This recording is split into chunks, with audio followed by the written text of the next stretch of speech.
Welcome to Magic Moronz. I am Alper Markov, and this is my co-host. I'm Allison, that annoying Brazilian. He is an annoying Brazilian. Like, it's true. It's true. He got that nickname when, you were 2? No, I'm just kidding. Yes, exactly. That was the first thing the doctor said to me.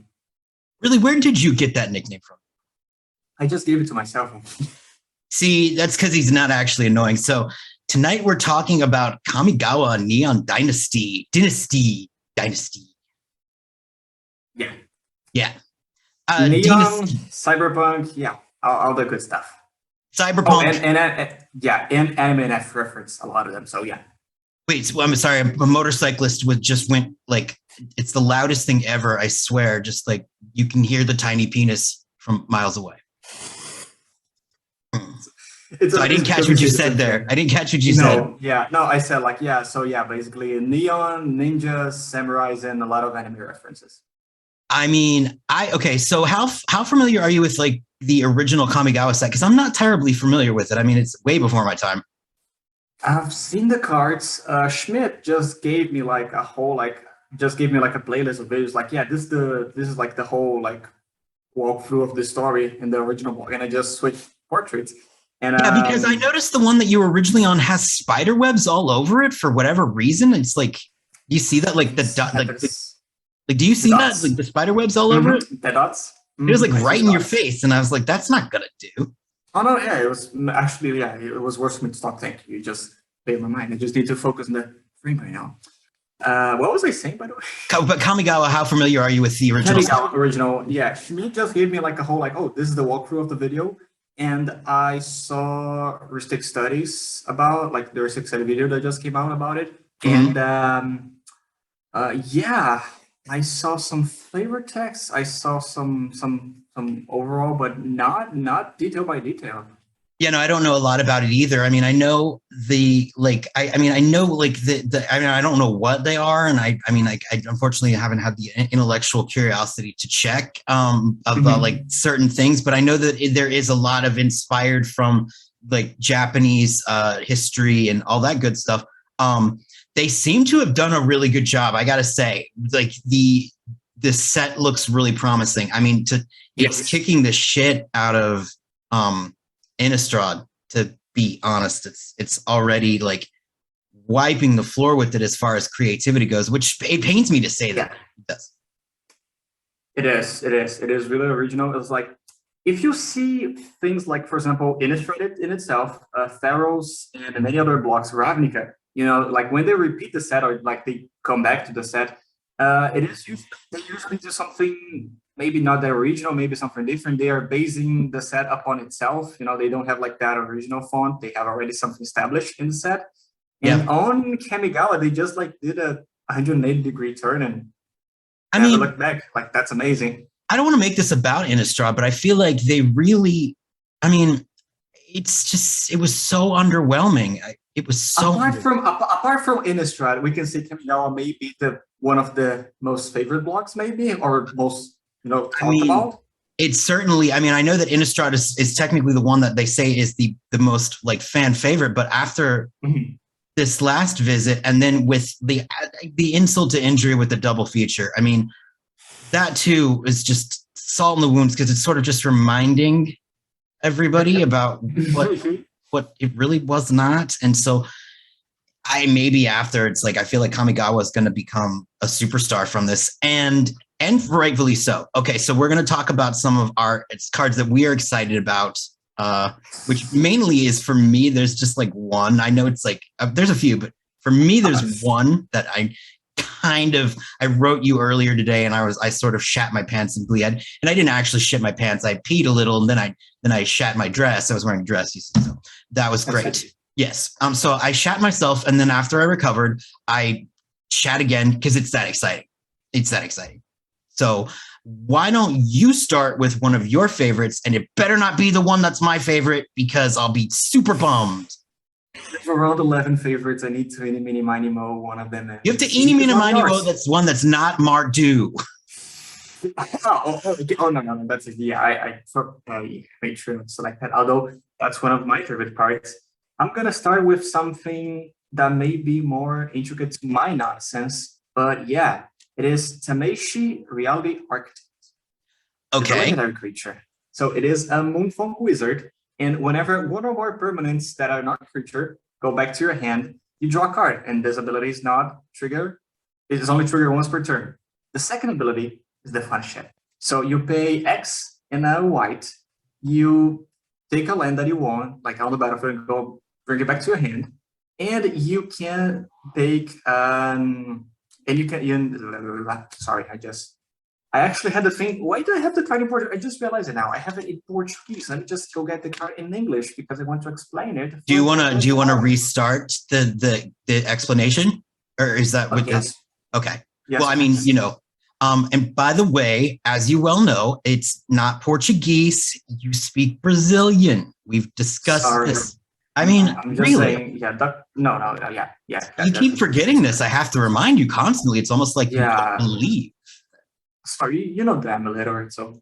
Yes. Which is pretty impressive considering you're reading 2 languages. I can't read. No one actually can. No, I know you can read, Allison. We all know you can read. Okay, sorry. You're not playing Magic the Gathering if you can't read. It's sort of like, it's a necessary thing, I think.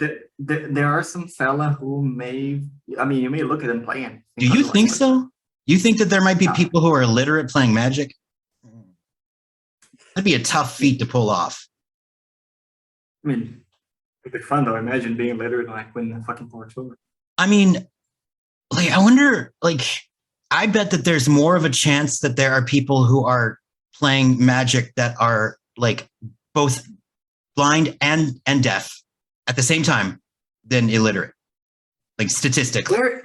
Talking about Kamigawa and Japanese thing, there is one episode of Enter the Battlefield. I think it's one of the series that they made on the Magic the Gathering YouTube channel, that they show up how Japanese game store is from, I think, Hararuya, which I think is one of the biggest distributors over there.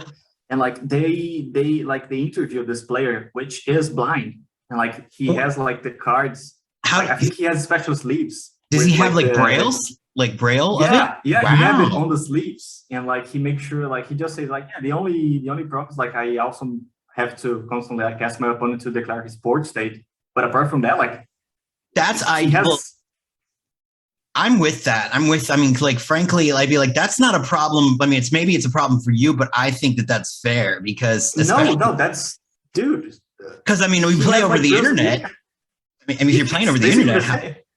Because Lord knows, Allison and I have played some games of Commander, and we're "What's that?" And we have to we sort of have to be draconian about it. Yeah, light bouncing off, nothing making sense. And then if the new person comes in, you're "Can you read your card, please? Please?"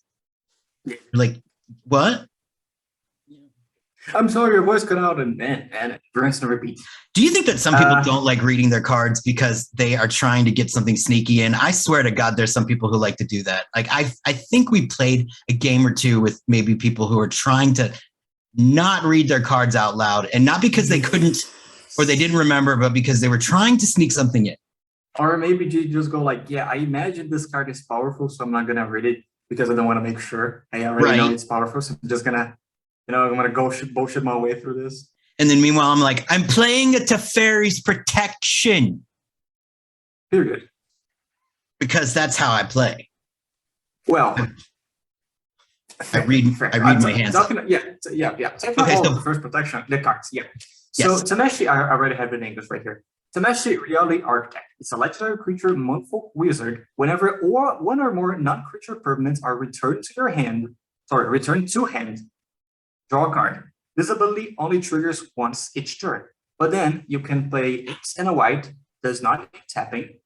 You can return a land you control to its owner's hand and return target artifact or enchantment card with mana value converted mana cost X or less from your graveyard to the battlefield. Activate this ability only as a sorcery.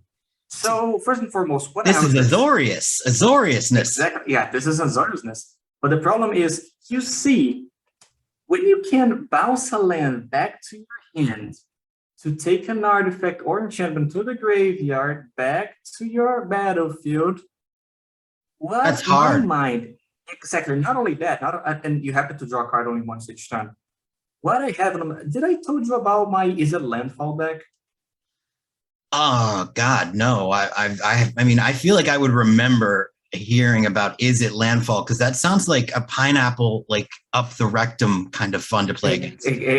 No, don't worry. Don't worry. It is I'm not fun worried. because I'm horrified. It is fun. No.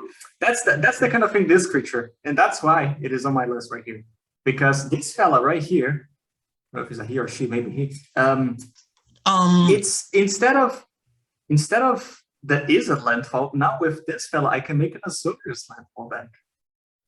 Azorius Landfall. Exactly, because it bounces back to your hand. So you bounce the land back to your hand, and then you can return an artifact from the graveyard to the battlefield. If you have, I need to maybe just write an article about it or just a whole explanation, but I can imagine like 6 or 7 artifacts that like, oh, you can put a land to the battlefield, then it untap, you put the landfall enchantments that untap permanents, you can tap it to put lands from your hand into play, you can bounce it back, sacrifice the artifact, bring it back. You see, would one of those artifacts untap everything at the end of your turn, or whenever you use it? Would be one of those maybe, or would it be a divining top of some sort? Yeah, something like that. And what I'm imagining is basically this guy. You can imagine him as a control commander. You can basically like bounce a land and then also like bring back something powerful that can be sacrificed or something. Or you can be a mad scientist like me and put it on like some Scryfall searches, because you can do mono green landfall. Everyone knows that. Mono green landfall. Do you need lands to play green? I don't know, man. Yes. I've never seen it. I've never seen it happen. I feel like people play one like Llanowar Elf, and then all of a sudden they're like, it's friggin' what was it? Crater Hoof right in your face. Yep. Yeah, basically like that. I mean, Elf Balls deck, but like you see what I'm going is like you can make a green landfall deck, but if you make an Azorius landfall, like that's. I mean, you are like truly a mad scientist, and also but that sounds kind of cool. Is It Landfall sounds like seriously like, oh my God, where's the lever to drop the anvil? Because I need to show the deck list. No, don't show it to me. Let me be surprised and horrified at the same time. Like I will literally, like, I can't wait. Have you've been holding back on that one from me, because I feel like I would remember that and be so angry. It is a combo deck. It is a combo deck, but it's not aggressive. It's not aggressive. It's not aggressive. It's merely a 9. It's not out of a 10. It's merely a 9. No. Just for you to know, it's not the kind of deck that I play on the play group with Hector, and so don't worry about it. So it's weaker. It's weaker. I'm going to go ahead and name off one of my favorites that I've seen, and it's tough for me because I was trying to remember like mechanics. Okay, don't get suckered into the art, just mechanics. But and I hope I don't butcher how to pronounce this, but I am shrine obsessed. For a while there, shrines were doing their thing on Arena, like yeah. And I have a shrine deck, and it's called Shrine On, and it has taken me places. It's gotten me to Mythic here and there. It's aided along the way. So when I saw that the Ghost Shintai of Ancient Wars is a first strike 2/2, which I mean, okay, so now that the shrines, they can attack, which is fun, Zeth. Otherwise, you need to put that enchantment from like the Thing of the Gods, like making Pharaoh's one, which makes your creatures and your enchantments creatures or something. Right. So you got first strike. Can attack. Hey, you gonna let me talk about my shrines, man? Because I don't. You talk about your moon folk, your witchy moon folk. So okay, the first strike at the beginning of your end step, you may pay 1. When you do, Ghost Shintai of the Ancient Wars deals X damage to target player or planeswalker, where X is the number of shrines you control. So that right there is just gonna go off, especially when you compare it to, and I'm just going to get these out of the way because I mean, like, most of mine are shrines. We have the Ghost Shintai of Hidden Cruelty, 3 and a black, Death Touch, So, okay, Shrine's got Death Touch now, right? So at the beginning of your end step, you may pay 1, like the last one. When you do, destroy target creature with X toughness, X or less, where X is the number of shrines you control. Okay. And my final one, because I'm just going to get it out there, is the Ghost Shintai of Shared Purpose. 3 and a white, Vigilance, 1/3. At the beginning of your end step, you may pay 1. If you do, create a 1/1 colorless spirit creature token for each shrine you control. I'm going to have some fun with shrines. Like that's, and they can attack too. It's like, you can bring these fuckers back from the graveyard if they get killed. Yeah, and like now we have what? We have 10, 12, 13 shrines with those? I think there's 8 in the previous, I think so. So that would be, I think 12. We had the original in Kamigawa, which was like 1 of each color. And then from M20, we have like 5 more. Yeah, we have 5 more, maybe 6, and then we have like now 11, and now with those like maybe I believe shrines. Yeah, I believe we're at I think you're right, 11 or 12, something like that. But it's like, and they just, I mean, it's so fun to play like multicolor like with them. It's a blast. It's always fun when you can get your 5 colors out and just like. Lately, go on. Oh, it's like, and when you can cast these things for like Sanctum of All, casting these for free. Ooh. Shrines it's like they seem like balanced slivers, because instead of like just going wide, they just like have synergy with each other. Then they don't explode the table. They just like right. Like, and I've noticed that too with a lot of the cards in this set. Like, I feel like they're testing the waters with some of the mechanics. Like, okay, I don't know if like maybe I feel like you might pick this one. I mean, maybe Tamiyo might have been on your list. I'm wondering if Tamiyo is on your list. No. Well, then the only reason I bring her up is because, sad. I'm sad. It's fucking sad. Like it broke my heart. And they sad. just released the legendary ninja that's supposed to be like her grandson. You know what though? I think that there's hope for Tamiyo, and here's why. Okay, so twofold reason why I bring it up. Her mana is not entirely Phyrexian. She's not completely Phyrexian, right? And so she's hybrid. So there's okay. And another thing that side thing, Gataxias. Why do the Praetors not like? Why can you not pay Phyrexian mana for the Praetors? I don't get it. I don't understand. Somebody needs to fill me in. But in any case, I feel like because she is not entirely Phyrexian mana, that there's a hint that maybe she could be rescued, because it's too depressing. And I mean, like, if they're gonna do it, I mean, that's where it's gonna all end up. If you can't escape the Phyrexians and there's no way to battle them, everyone's gonna fucking die. I was talking to Schmidt the other day. You know what I thought was gonna happen? You just remind me of this thing I was saying. Because like they were like arguing about like Karn wants to explode Phyrexia, but he's a pacifist and yada yada yada. But he wants to explode Phyrexia because it's Phyrexia, yada yada. I was just thinking about this the other day. It's like, well, if they took Tamiyo, maybe they're gonna like show up like, oh, Tamiyo, whatever, you're gonna be cure and then it's just, oh, you can cure the Phyrexians with, I don't know, the power of friendship or something. And now Karn's gonna be like, oh, I don't need to explode Phyrexia, I can cure it. Well, Tamiyo is okay. So I will say they did a really good job with balancing out the Phyrexian mana. There's 2 loyalty less, which is just. I mean, they make you pay pretty heavily for it, and if you lose your loyalty counters by paying with life, it's like they're not just going balls to the wall anymore the way they used to, where they just come out with like an overpowered, try a new thing, just overpower the fuck out of it, and then the last time they used Phyrexian mana was like the Sun and Yarmouth, wasn't it? Yeah, and that card is out of control. Yeah, I have a deck of that fella. Yeah. I mean, I played against it 1v1. It's sort of not fun. It's not fun to play. No, it is not 1v1. No. You get. I mean, basically the way that deck plays out is if that commander gets out on the field, game's over. So you just got to make sure to not let that commander stay alive. That's it. Yeah. If he's alive, then they're just going to pay whatever life they need to get to. I mean, Exquisite Blood, Infinite, Yeah, whatever. And like, for extra mana, it's broken, but they're going for a really good design on like making that balance, because now instead of just like, oh, you're paying mana, now it's like, oh, you're paying mana and something else, like it's not only perfection, for extra showing its flaws. Maybe there's hope.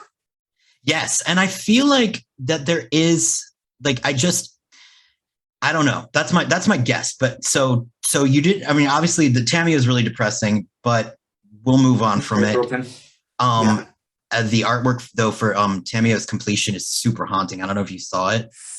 Yep. Mm-hmm, mm-hmm. Did you flip it upside down because that's the way it really is supposed to be seen? Like, oh my God, you didn't see it, did you? No. You can really see what's going on. You actually, when you flip it upside down, you see Tamiya being backlit by the Phyrexian symbol that's like in the background. Like it's really clear what's happening to her if you flip it. You're like flipping the place. Now I get what you're saying. See, there's her little moonfolk like gear head, and then the like her arms are there, but like look at the creepy like smoke, Yeah, and like some of the scrolls start to look like syringes or something. Yeah, they look like syringes, and then the artwork. I mean, you can't get too much of a detail, but like Dominic Mayer is like, it looks like meat, like exposed flesh or something. Yeah, I mean, he's somebody I want to like really interview because he's the new shit. With as far as he's a rising star, like big time, like his stuff. Now talking about the whole strange thing, can we all like agree that Jingy Texas looks like Freddy Krueger, like with all the strangers and like the weird hand thing? Oh, you mean like in the Nightmare on Elm Street 3 when he's got the needles for fingers? Yeah. Yeah, he does. He does have a Freddy Krueger feel to it.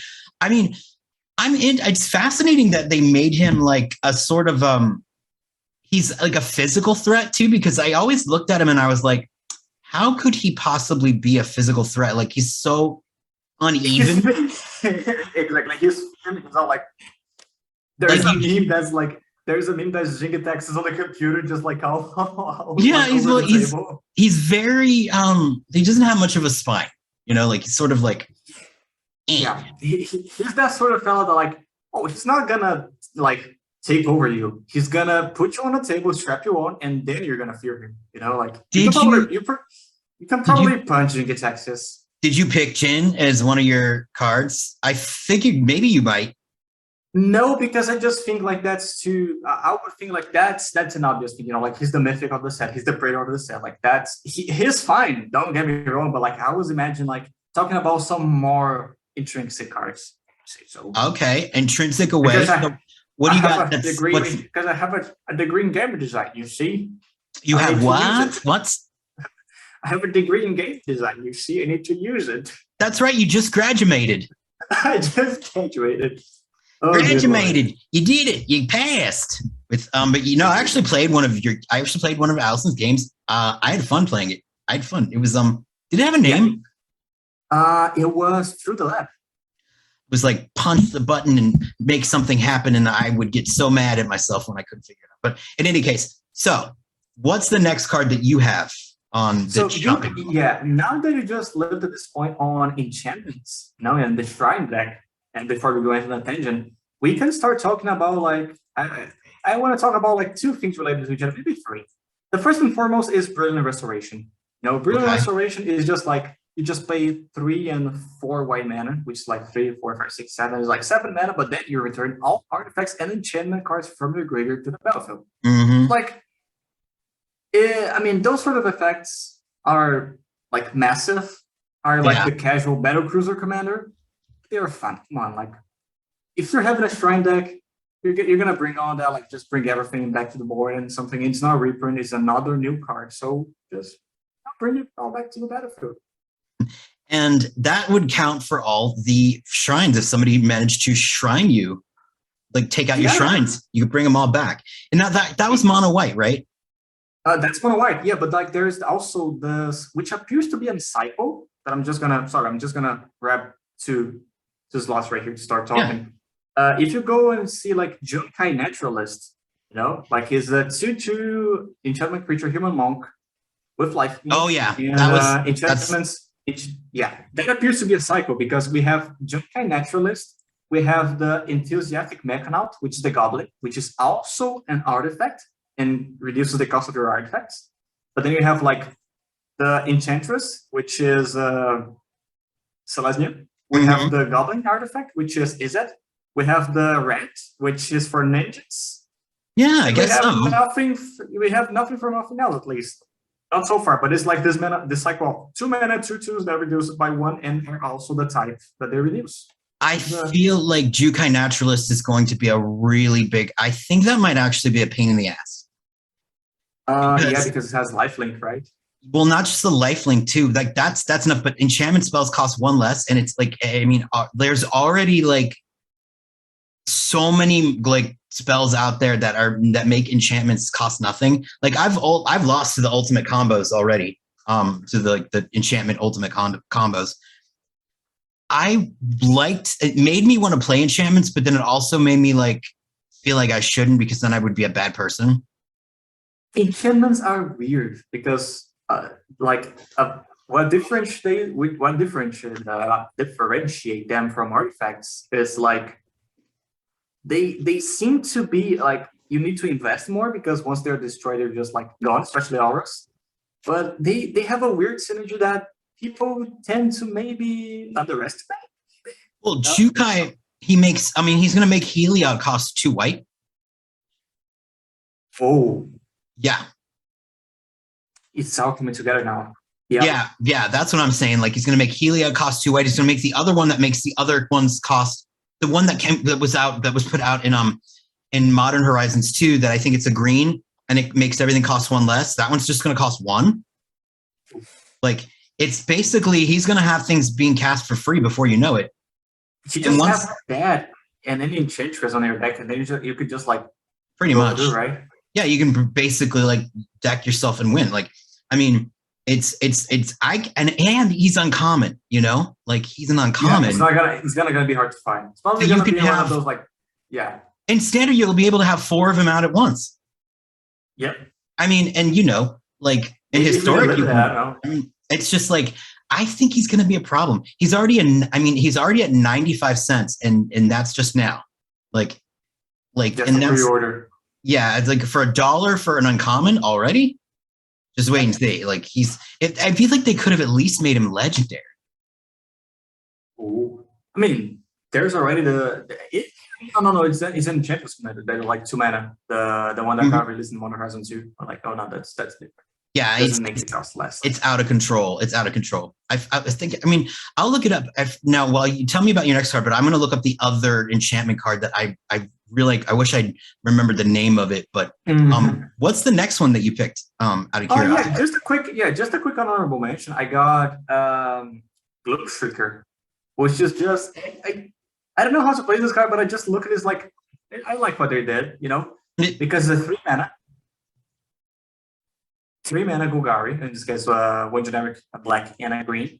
Enchantment creature, but it's a cat beast. And it has what's the name of what did I get the cards in English? It's Menace. Oh, Menace. Menace. Menace. And when it ETBs, you return a permanent from your graveyard to your hand. And whenever it dies, it got exiled. So you can just do that over and over. It's not an Eternal Witness, but it's an Eternal Witness in enchantments that cannot be revived, but and he's Golgari, you said not Rakdos, right? Because no, he's Golgari. So he's 1 generic, a black, and a green. That would be really bad if you're having to fight against that one for against like say a Croxus. Okay, so by the way, all right, so Sanctum Weaver is the enchantment creature dryad for 1 and a green, tap to add X mana of any one color, where X is the number of enchantments you control. Sterling Grove is an enchantment for 1 and a green. Other enchantments you control have Shroud. And then you can sacrifice it, pay 1 sacrifice, search your library for an enchantment card, reveal it, and shuffle and put it on top. And then there's Sithis, the Harvest Hand. She's a 1/2 nymph, a legendary enchantment creature. Whenever you cast an enchantment spell, you gain 1 life and draw a card. Yeah, you can basically go. You know what? If you imagine and if you look at the design, what it looks like is enchantments are having the recursion of artifacts, but having the payoff of lands. Yeah. And like the added bonus of being like, you throw a Heliod in there or anything else like you want to buff them up, and then they get 1+1/+1s. Like then there's that squirrel thing that like whenever you gain life, create a squirrel. Yep.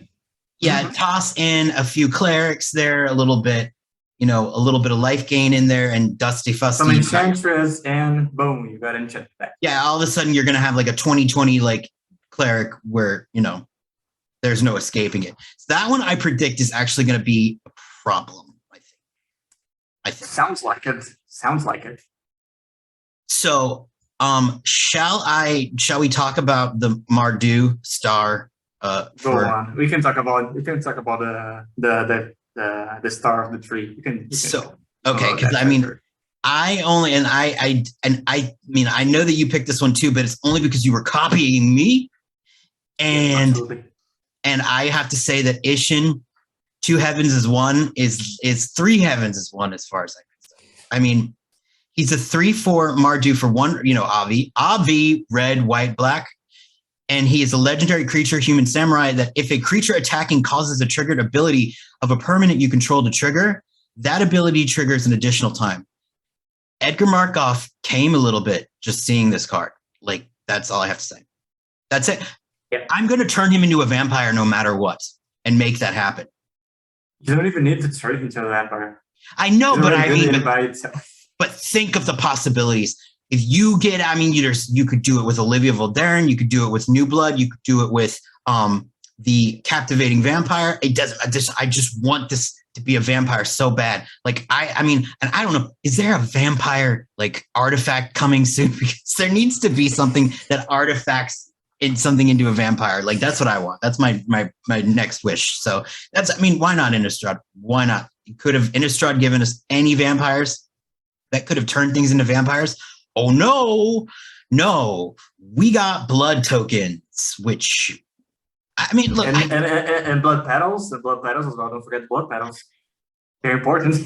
Yeah, because that makes sense. It makes sense what it does. Yeah, of course. Because the first thing that happened whenever I see a flower, blood. Yeah, I'm like, that's like on the they daintily dress. So stupid. It's so look. Not judging. I get it, but I just would like a little bit of behind the scenes. Oh, Allison, why'd you bring up that? Why'd you do that? You know what that does. Pissed. Because it makes no sense. It makes no sense. And yet they act like it is something that is just understood. Like there's not even one explanation. It is like just blood petals. Okay, so this is a thing. Well, what are they? I don't know. They just make everything like fall daintily to the floor and not be violent. And I get it. You have to make it PG-13, but for goodness sake, at least do something that makes sense. Okay. That was not supposed to happen. We can cut out this part and just make a tin for a hot episode just out of the skill kit. That's it. And they just have the petal, like the blood petals. They call them one vampire, blood-soaked vampire. He's got petals all around him going, "Arr!" I'm like, okay, yeah, no. And then of course, got Edgar Markov there, like all senile and shit. So okay, never mind. Oh, blood petals, man. Blood petals. Blood petals aren't. You'd think with all that blood petals just dropping around, you maybe get one vampire that could turn into a vampire. All right, I'm done. It's okay. That's not fair. You set me off.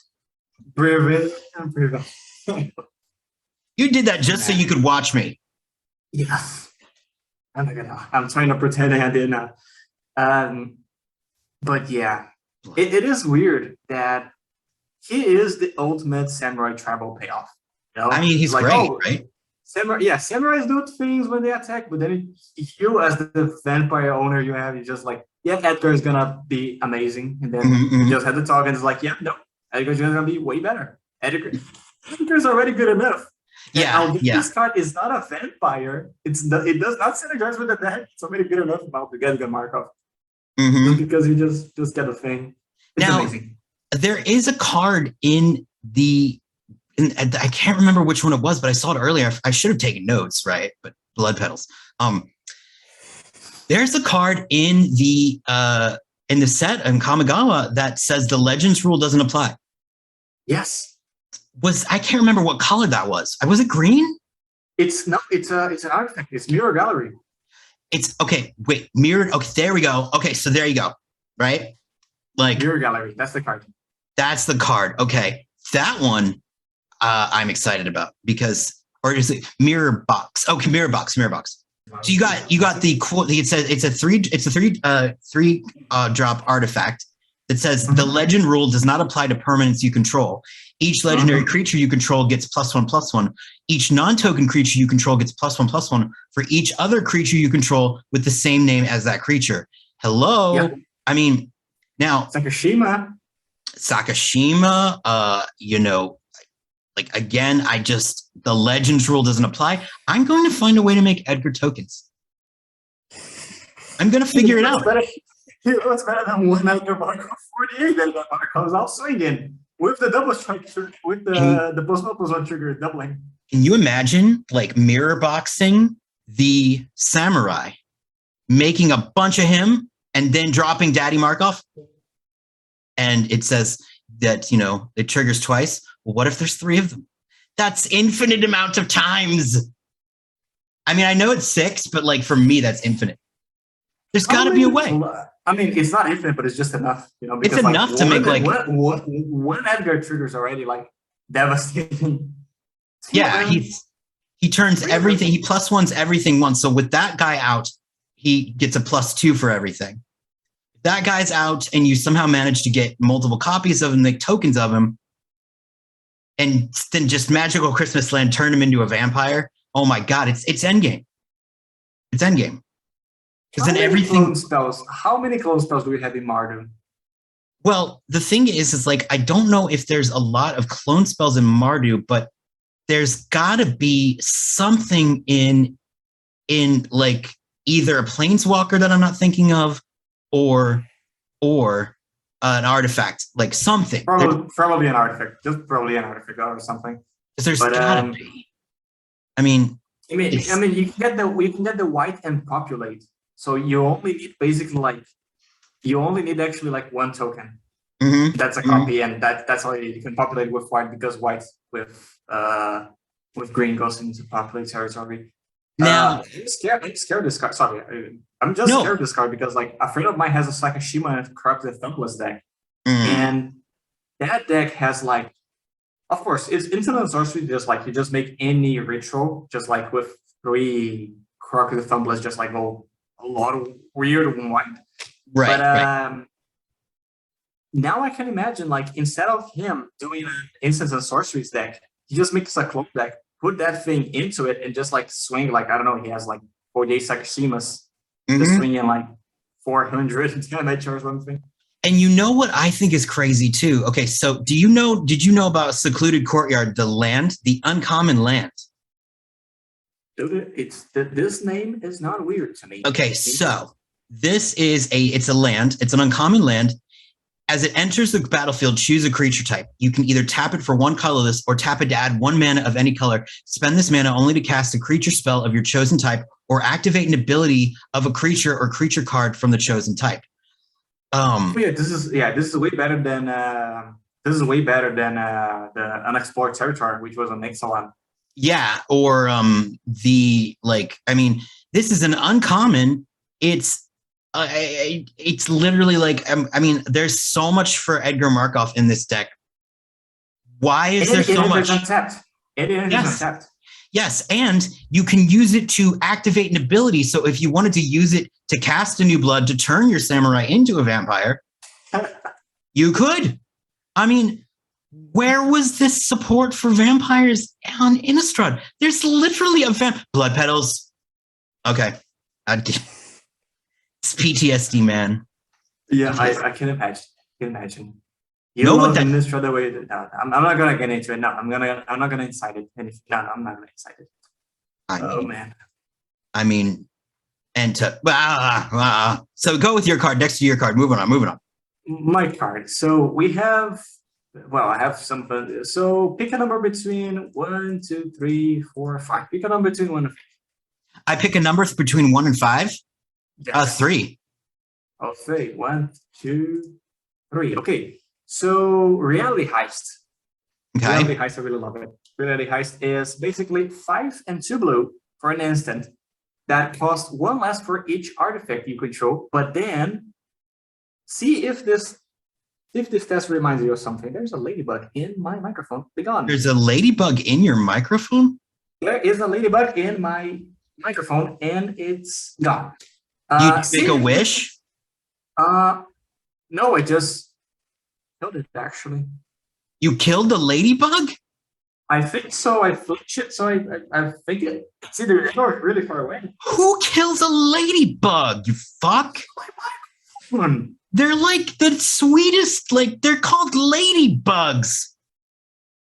They're not called praying mantises or tarantulas or black widows. No, they're cute.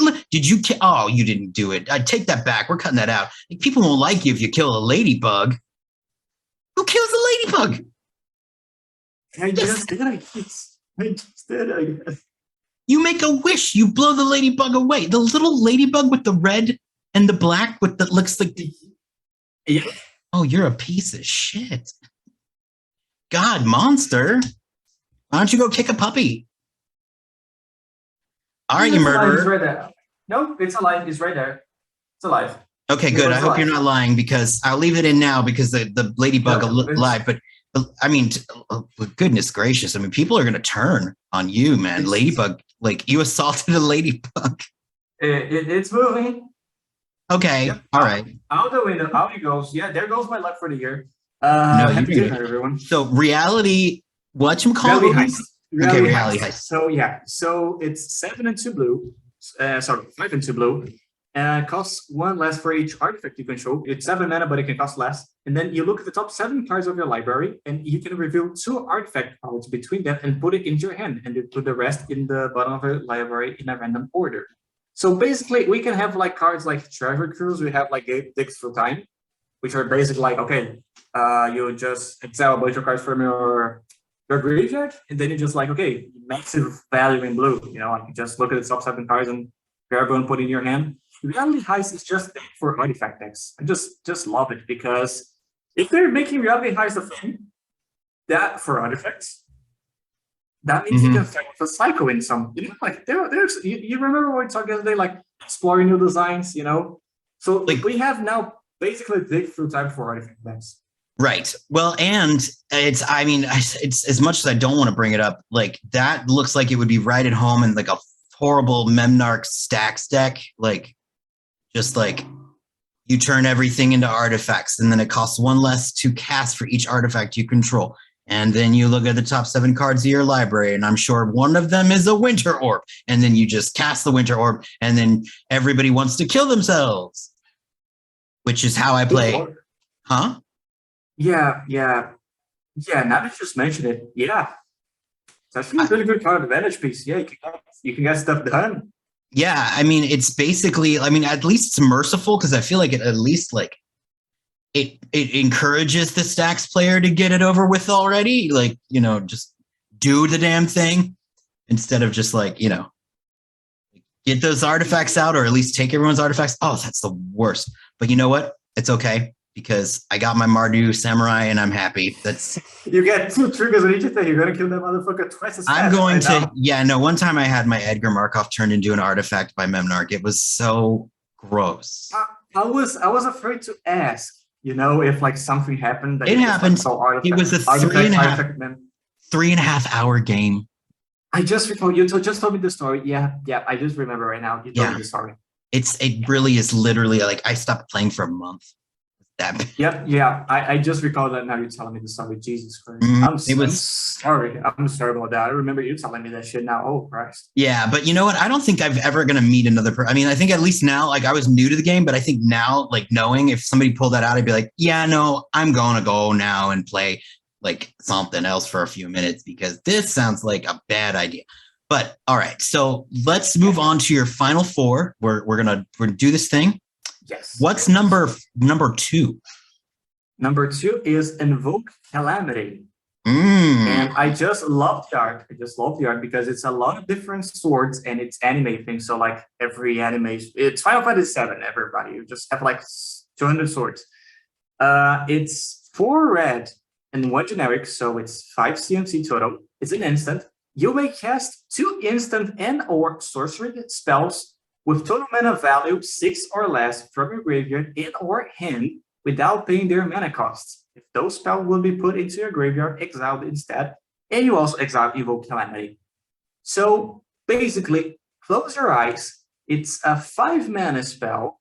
Not really. So it's a 5 mana spell to cast 6 CMC cards from your hand or your graveyard, which is basically free or meaning both. So up to two. Now imagine one thing. One weird detail that I catch up with this card, and I'm not sure if that applies, but I think it does, is it's an instant, and you can cast an instant and or sorcery. So that means you can cast a 6 mana sorcery at instant speed whenever you feel like it. You can cast a Mizzix Mastery whenever you want to. Whenever you want to. Which, you could manage to, I don't know, God, you can do some voodoo shit with this one for sure. I'm sure your Izzet deck is just. My Neheb deck is just.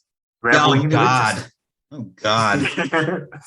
Yeah, that was Neheb's worthy. Yeah, worthy. This card is worthy. Mm-hmm. He's pretty bad. It's pretty good. Pretty bad good. It's good, but he's good. It's good. What can I say? It's a brutal deck. It's a brutal deck. It needs to be in the right space. You can just put it on with any other deck. I think that by the right space, do you mean competitive or? It's not competitive. It's a little bit CDH there, I think. I mean, it can basically face your Edgar Markov. It can what? You can face your Edgar Markov. So I think it could face my Edgar Markov. Are you okay? So if I optimize I don't think my Edgar is CDH. I think it's edge of 8, edge of 7, maybe strong 7, solid 8. But I don't know about 9. I don't know. Just like the song, Edge of 17. Yes, just like the white-winged dove. Yeah, did you recover from the plague? Yes, no, I recovered from the plague. You're good? You're fine now? Do I look like I'm not recovered from the plague? I don't know, man. You're tough as hell. I wouldn't be able to tell. Okay, so I'm asking you, do I look like I have the Covey Wovey? And you're like, I don't know. I mean, your camera's kind of out of focus. Shut up. I'm double vax and boosted, okay? So I didn't even what's your next card? Yes. It's Mech Titan Core because we're gonna go Voltron with a capital V. So it's a 2 mana artifact vehicle. You can create for 2, it's a 2/4, whatever. As an artifact vehicle, you can exile Mech Titan Core and 4 order artifacts, creatures, and or vehicles you control, and you create Mech Titan, a legendary 10/10 construct artifact creature token with flying, vigilance, trample, lifelink, and haste, and it's all colors. And when it leaves the battlefield, you return all the tokens that the other artifacts, other than Mech Titan Core, that were exiled with it. So you basically grab 5 artifacts, make it a huge badass. When it leaves, you bring 4 of them back. I mean, does Merit Lager have lifelink? I mean, no, it does not. It's only indestructible. Yeah, only indestructible. That's amazing. It's only indestructible. Oh my God. But this is easier to pull off. This is way easier. Way easier to pull off. Big time. Time. Actually, no, because Merit Lager, you can drop it turn 1 in Legacy if you have the right hand. So yeah, but we're not playing Legacy. We're playing Commander. Never mind that. Yeah, but I've never played Legacy because I don't know really honestly how to, and I don't care to learn because that's how it is. Now, speaking of giant things that may help with lifelinky, I've got to say the Wandering Emperor is very, very exciting for mono white. Yes. We have a Flash Planeswalker, which I don't think that's ever been a thing. No, there is that Teferi Titan, whatever, but it's like a mono-blue Teferi But Scriven. Never mind. you We still need have that to in cast one. him. You still have to cast him though, as though like you have to cast him like a regular spell. He's not Flash. You Yeah. can't get him No, out. you're right. You're right. You're right. He gives you the ability to like. There's one Teferi which allows you to do things that you can change things to the speed of your spells. There's another one that allows you to do it twice, like or do it once per turn, but not Flash. Like this one, you can play. Okay, so what's interesting about this one, I guess, and what I found kind of odd, that I think Gavin Verhey pointed it out, is that the Wandering Emperor does not have a Planeswalker type attached to it. No, just like the Wanderer from War of the Spark. Which I mean, now I'm not sure what the significance of this is. I don't quite get it, but I'm like, well, so is she like? What is she like? She's a. I mean, because when you always say it's like legendary planeswalker, and then it says like Liliana, and it's not like Liliana says like human like planeswalker. You know what I mean? Like she's Liliana. Yeah, she's Liliana, basically. So I'm like, is that just because they don't want to name her, or is that? I mean, what is this? What's happening? Is she Emrakul? What's going on? Maybe. It's not out of the question. I think she could still be Emrakul. I mean, there's something going on. I mean, why doesn't she have a type? You know, same. Why doesn't she have a type? It's very odd. I'm very questioning what's happening going. Why do you think that is? If she's Emrakul? No, I mean, why do you think that she doesn't have a planeswalker type? Oh, I believe it is because they decided to keep her name a secret in the War of the Spark thing. And I guess they just did it. Okay, that's gonna be this gimmick. No one's gonna know who she is. Did you see my thumbnail that I sent you? I was very clever in what I did here. I was punny. It's called The Wandering Emperor. Yep. Oh, correct. Yeah. Okay, that's. Yep. The Wandering. It's a legendary planeswalker Drazi. Okay, right? There you go. Exact same thing. All the time. Yeah, I have all the time in the world for that joke. I gotta be like that. I was not expecting it. And I also, if you look at the brilliance, the sheer brilliance of even changing the Kamigawa mountain to look like Emrakul. You see? It's got the jangles. I know, it's brilliant. It's truly brilliant. I mean, it's inspired. It's inspired, I know. And it's the exact same card as the Flash. Like it's just the Wandering Emperor cool. Like it's just that's my thoughts. If you look through an angle, the Kamigawa mountain with the tangle, they kind of do like. I know. I'm like, I love a good conspiracy theory. Maybe this is a tinfoil hat file that has to happen. I'd be like, It's like, yeah, we just show up like, oh, this is like classified R&D material. You see, there's the logo for it.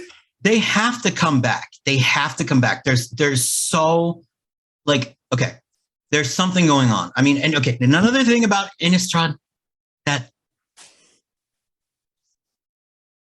just ignore Emrakul on the moon.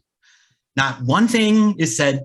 Meanwhile, there's those slits of light in every painting, which is clearly somebody's getting directions about something, which is I'm thinking it's clearly has something to do with Emrakul. And I know that I'm going off topic, but okay. So we don't talk about that.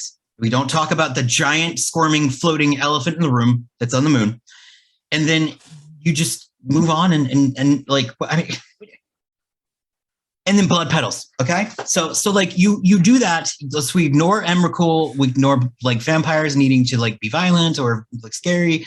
Then something has to happen because fucking what's that? The planeswalker, the Ashiok. They went hunting for the Phyrexians, right? Yep. They also doesn't somebody has to come. There has to be something going on with the Eldrazi. The Eldrazi can't just be like 3 like gods and then 2 of them are felled, and then one of them. Emrakul can talk. She can speak, and so what's okay? It's just why? Why would they do that? Why would you do this to me? I mean, I feel like it's a personal attack. because why would you do this? You can't leave that out. No. I mean, you make Edgar Markov senile and not like decrepit. You make blood petals, and you don't talk about the drowsies. I mean, but yes, Kamigawa. We're back. They just broke your heart, didn't they? But I will say that the Wandering Emperor is very cool for white because you get her out on Flash. She, you can activate her loyalties at any time. You can cast an instant if it enters the battlefield, which as long as it enters the battlefield, you can cast it. So wouldn't it be like any? That means you can only do Flash one turn, right? Yeah, basically. But like that's the only turn you need. That's really all you need. Yeah, because you put a 1/1 counter on up to one target creature for +1. It gets first strike until end of turn. -1, create a 2/2 white samurai creature token with Vigilance, and -2, exile target tapped creature, you gain 2 life. Hello. Yep. Wonderful removal. I mean, exile for you can get it out there and just like do a quick little like swords to plowshare or make yourself a little buffer or make your buffer bigger. I mean, it's white's finally getting a little bit of love. Yeah, it's like it might not be it might not be like Liliana Dreadhorde General for commander purposes, but it's like it's a step in the right direction. See, yeah, like white with Flash, it's versatile, it's all we need. We just need to keep going, Wizards. You're crazy that go on. They're doing a good job. I will say that this set is really looking to be exciting and promising. Like it legit is. And Ina, stop. Dog's whining. She's like, pay attention to me. Yep. But no, it is. It's exciting. And I feel like they might have, like, I don't know, maybe I feel like there was a little bit of extra love put into this because I think Wizards knew that there were a lot of people watching. I also think that because of the connection to Japan,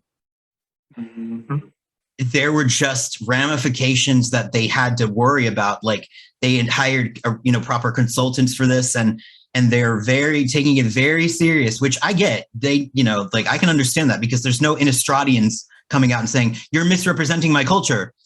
One sec. Nina. I mean,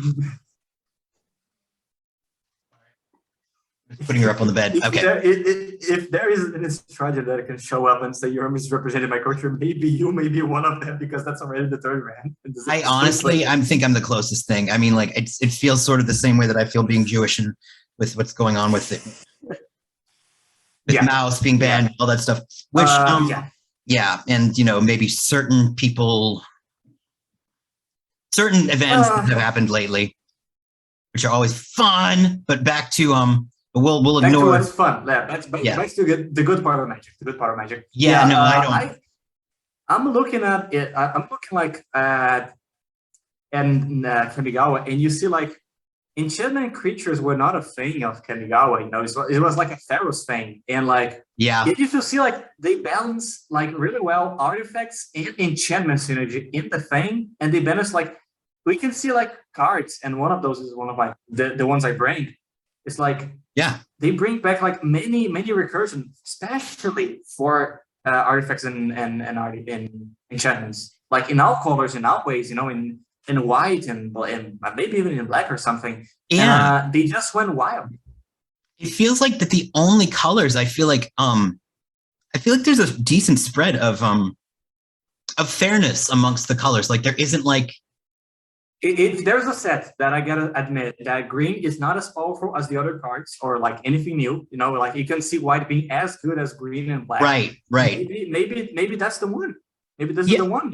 I think so too. I really do. I mean, I feel like they made it a special concentration not to make the usual like suspects of blue and green to have the entire run of the playing field. In fact, I mean, I feel it really just seems overall balanced to me. Like there's a lot of just healthy gameplay, and even I mean, but the experiment. I mean, the old mechanics work.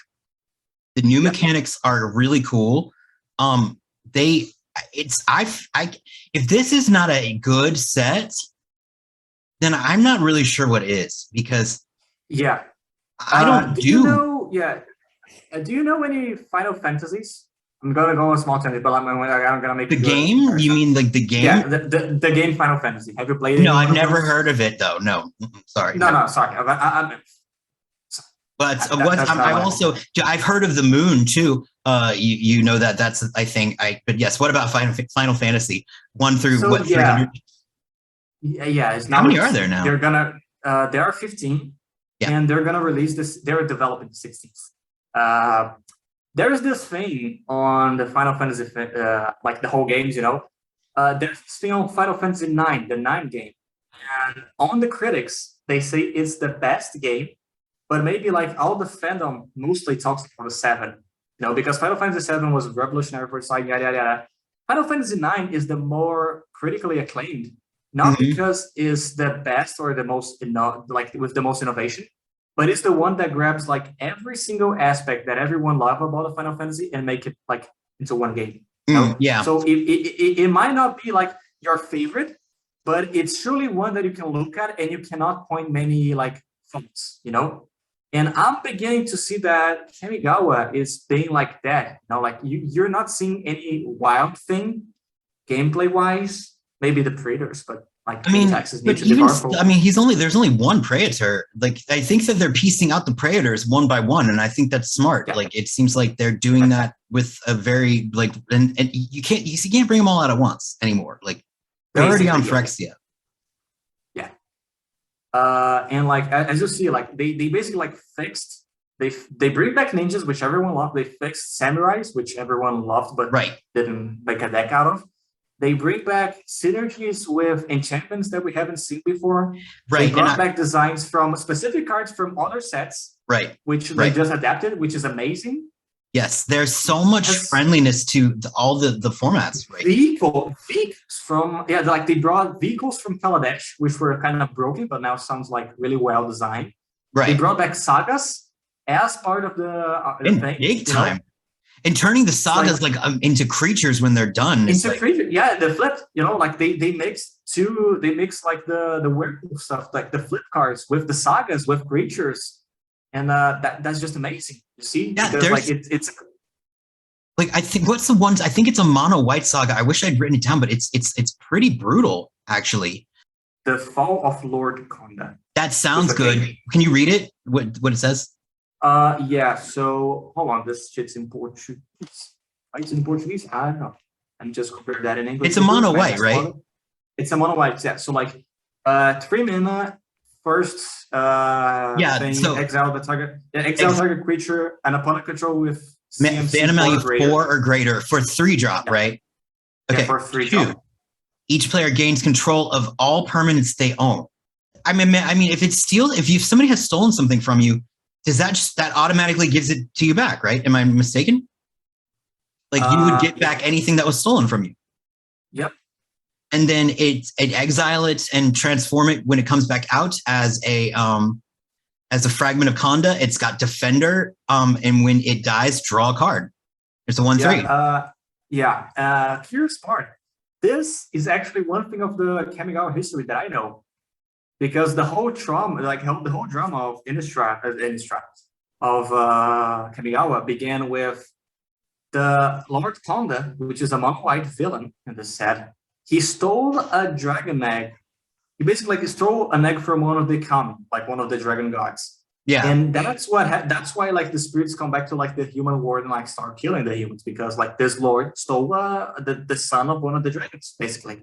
He stole the son of a dragon. That son of a he stole the egg. He stole the egg, and like because he wanted to like use the egg to become immortal, basically.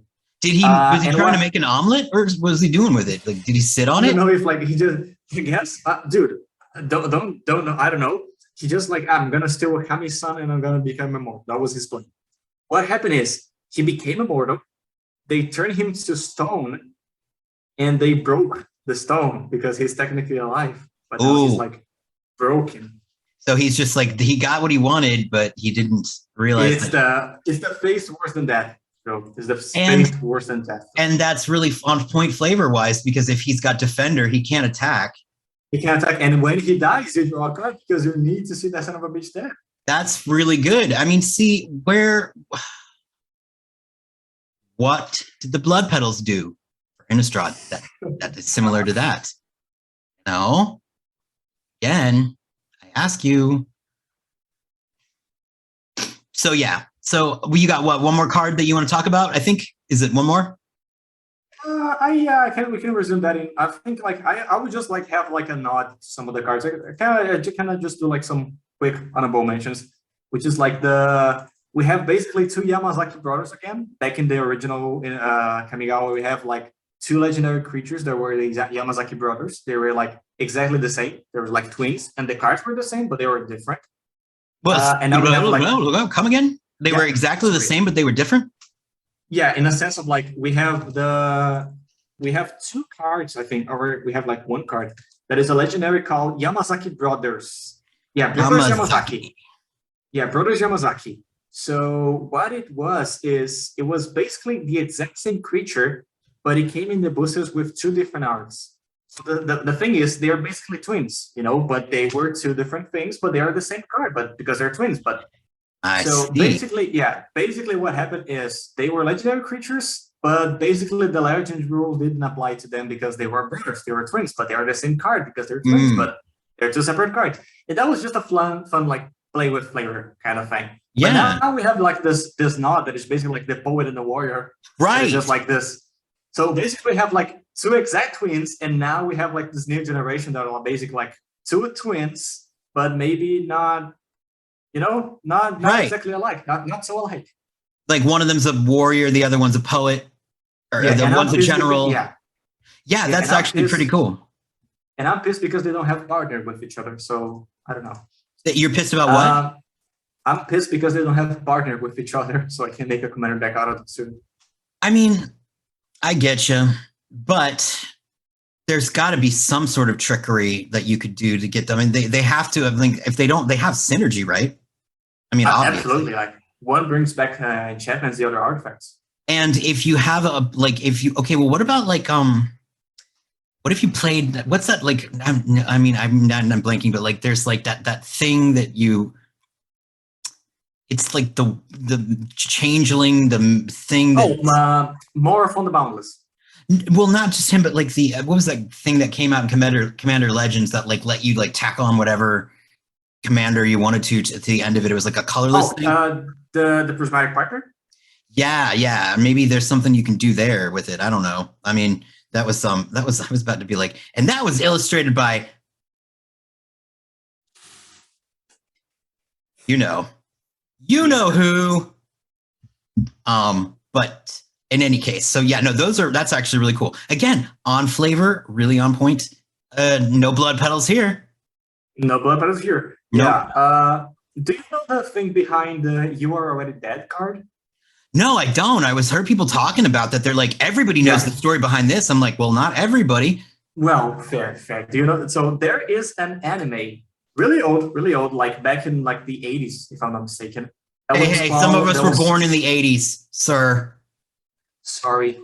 I happen to be 12. Yeah, you're not 12 in the 80s. You were unborn in the 80s. I was but a glimpse. You weren't even 80s. A glimpse. I mean, like you were not even.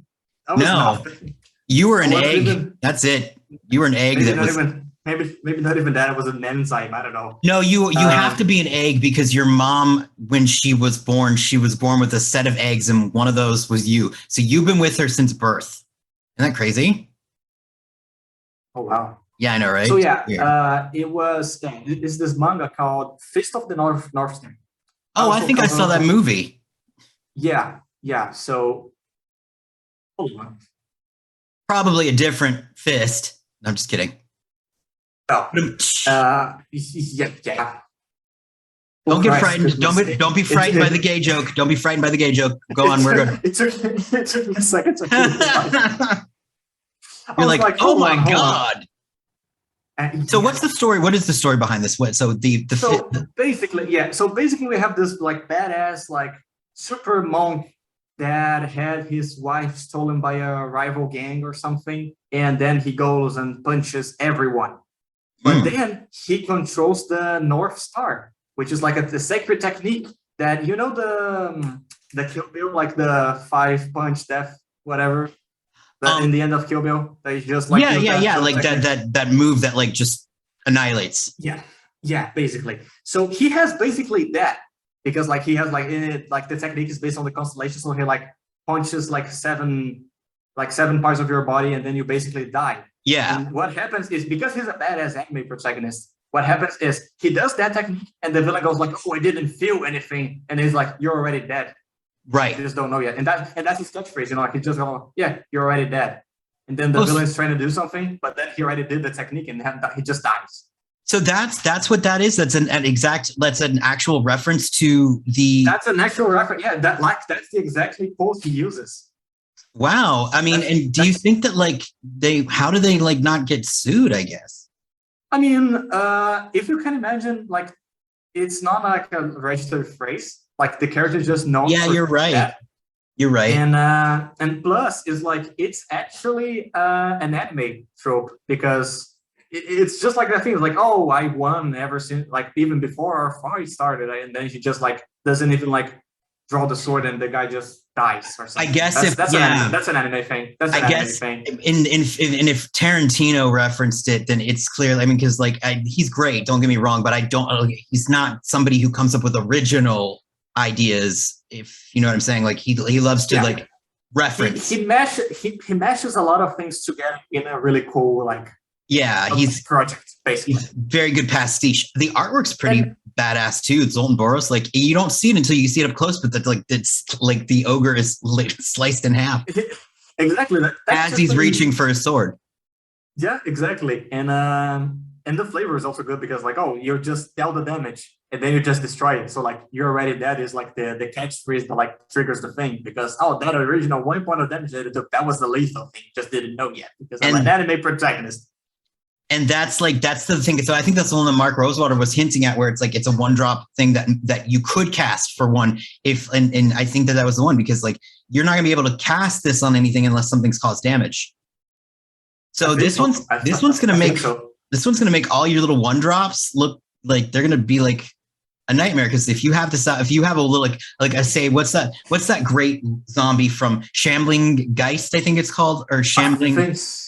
The one that you can either get a treasure token from it or it gives something -1/-1. That could turn like your little zombie into a double kill spell. Like you could end up destroying 2 because you could technically you block with 1 creature, give that creature -1, and then just destroy whatever the hell it is that you want to. I mean, it's gonna make 1-drops very nerve-wracking. Not only that, yeah, like your Leno or elves now have a function in the end of the game or something. Right? Well, you know what, and that's good because you know what though, at least like that would make those fuckers play something other than mono green, because you'd have to play Golgari if you want to play this thing, because you know that's one thing. I'm as long as they don't do counter spells in green or like that's when I'd be like, all right, I'm out. I can't do this. I found out the other day that there is an extra turn spell in green. I'm willing to tolerate that if there's like but one. It's okay. No, exactly. It's only one, and you can only cast it during your turn, and if someone casts a blue spell this turn. So basically, the thing is, it's a green card that if you get counter spell, you can cast and get an extra turn. Yeah, and like you know, like there's white counter spells, and is there a black counter spell? There is. It either gets counter or I think there's one that you can counter, and there's one that changes the target. But in both cases, the opponent can choose to lose life and counter the counter. I don't know. The black counter spell is like you can either get your spell counter or change the target of it, and or you have to like lose spell, like lose equal to the CMC or something. Well, you know, I mean, it's fine if like these things happen. I mean, like I get it. Like they didn't the color pie, the color pie was not totally. Oh no, actually they were all designed in time sparrows. So like the set was basically designed around like shifting the color pie. So it's completely like understandable in this case. Well, I mean, I feel like that's a really good. I feel like we covered everything we needed to cover. I feel like we were very moronic, maybe me more so than you, and we. I mean, I'm thrilled about the set. I'm actually excited. I think I might end up getting the collector booster after. I'm not excited. Yeah, I'm not excited to play like the pre-release or anything, but there are some singles in this. Now there are some singles in this set that I'm looking at. I'm just Some singles? There's a lot of singles. I mean, like we just mentioned some, and which you can get in the affiliate link. Yeah, you can do that. You can get it in the affiliate link. And also, if you want to, you could also join our Patreon, which allows you to get more bonus footage, which will also include things that Allison and I said that we don't want to really get out there publicly. And also a bonus, features with interviews that I do with Magic artists. Yeah, we actually watched Fist of the North Star, like the uncensored version. And yeah. Yeah, and we do a sort of a pop-up video. This is before your time, but pop-up video was the thing where whenever you watched a music video, it would pop up a little bubble and there'd be like a little bit of information, and it would be like, this video was shot in blah, blah, blah. Except we do that with the fisting video. It's true. It's true. Yes, fisting and anime and anima. That's it. Yeah, that's not part of our Patreon, but you know what? It will be if you want it to. Like that's actually the name of set. Like the next Kamigawa set. Yeah, no, I feel like that wouldn't go over as well. It's a new double feature. It's that. Oh my God! Do you have to keep bringing up the sting that is the double feature? The double feature. Why did they do that to us? I mean, we get the fucking Eldrazi's and then this. I mean, the Hanawir Township, you turn babies into writhing things, and then you give me blood petals, and you give me that, and you give me the double feature, which I thought You just go from like standard horror to eldritch horror to just like a happy marriage, which is but not even a happy marriage. I mean, like it's not it's not consensual, for God's sake. No, it's a happy marriage. That's the horror. That's horror in it. She coerces him with her blood. She drugs him with her blood, and drugs his family, and then forces like Soren to watch as she it's fucked. But the story was not the problem. It's like, okay, I let you go, before we do this, I just have to say, like, it was okay. I'm fine with it. I'm not fine. But the double feature, really, I swear to God, when it first came out, I remembered that it was going to be like different artwork, that it was supposed to be like in the theme of like old horror movies, right? Like, I also was excited because The Secret Lair was coming out, that we're doing artwork in designs that were reminiscent of horror film posters. I thought. But that's not the case at all. And I feel like it was the case. And I haven't checked, but because it's too traumatic. But like, I feel like they said that. I feel like they did. I feel like somebody said that. Or maybe I misread it, but I don't think I did. And maybe they didn't say anything, but it was really heavily inferred. I don't think so. I don't think you said anything, but yeah. I'm gonna be honest. I didn't even look at the double thing. I just save my money and pre-order Commander Collection back, and that's what I'm getting. Well, I tell you what, it's coming up next month. Well, I tell you what. Well, it's okay. I'm cool with it, and I just don't press my blood pedal button every time. Because it's there. It's that and the ADELE button, which it's still an open wound. It's going to be an open wound. Blood petals, man. Blood petals. Blood petals. I mean, I find it amusing. I find it amusing that it can actually like keep on going, like complaining about blood petals, like over and over, like nonstop. It's like, Jesus Christ, that offended you on a spiritual level. It was so vulgar. Okay, and look, what is it? Captivating Dancer is the one. No, Markov Waltzer, Captivating whatever it was, the dancing. Like, they're all dancing.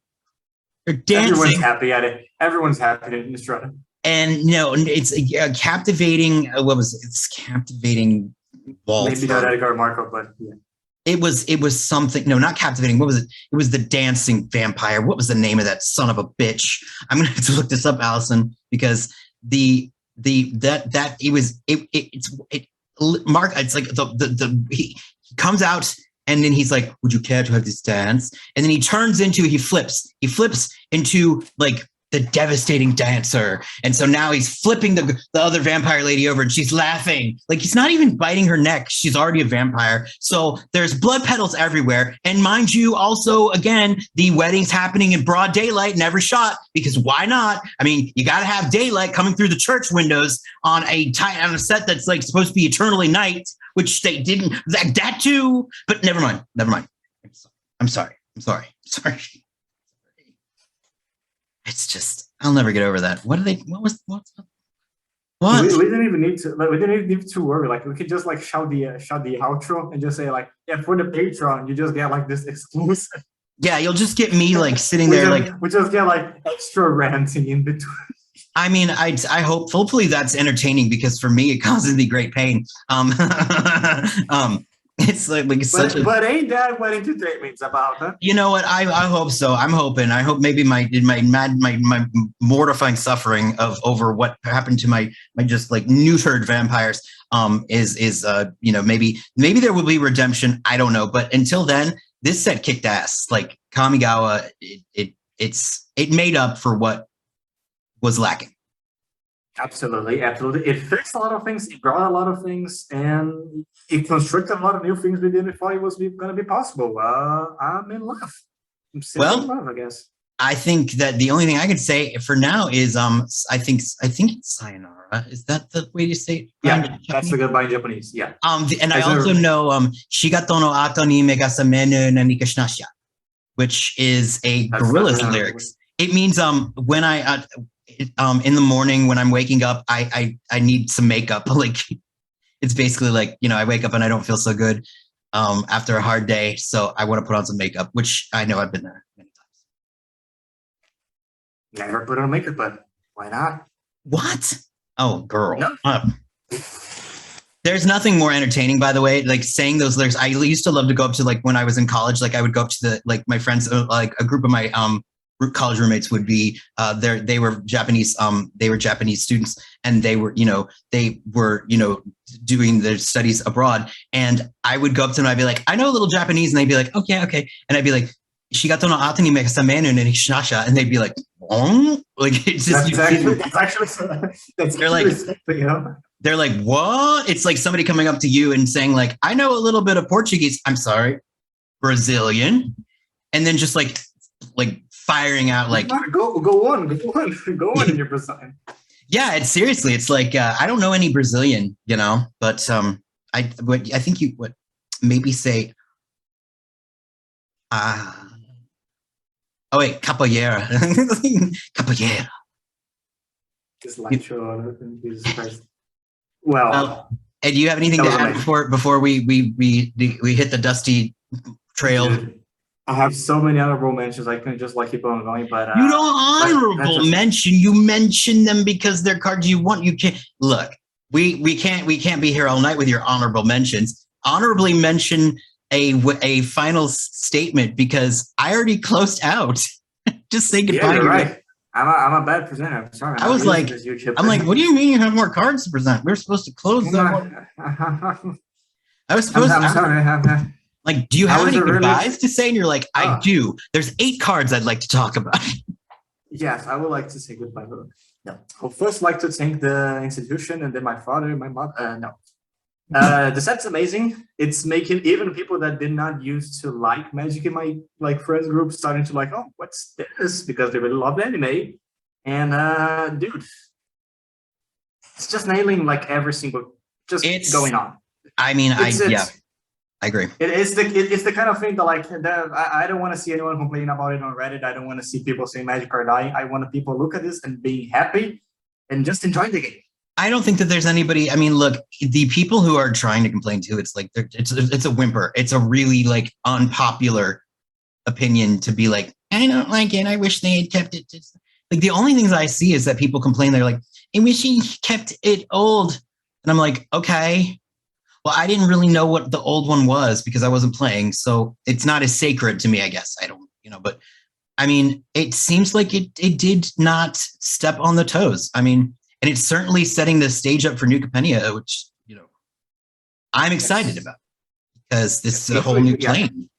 And if we have the whole Dominaria thing, just like this one, or just like another set like this level of quality, like in this year, I can say like it was a good year. Yeah, it's gonna be. I have a feeling that the Compendia is gonna be really good, and so are the Brothers War. And then it's just going to be like, which one was the bad one? Completely. Side note, I'm reading the Brothers War novels. Oh yeah, they're good. That's some good writing right there. They're good. They're good. That's some good plot. They're bringing it back. Yeah. Yeah, I'm promised to have my lore check time we start talking about the Brothers War then. So until then, stay tuned. I need to finish the Kamigawa lore then, and yeah. And say something. Say goodbye. Goodbye. Goodbye.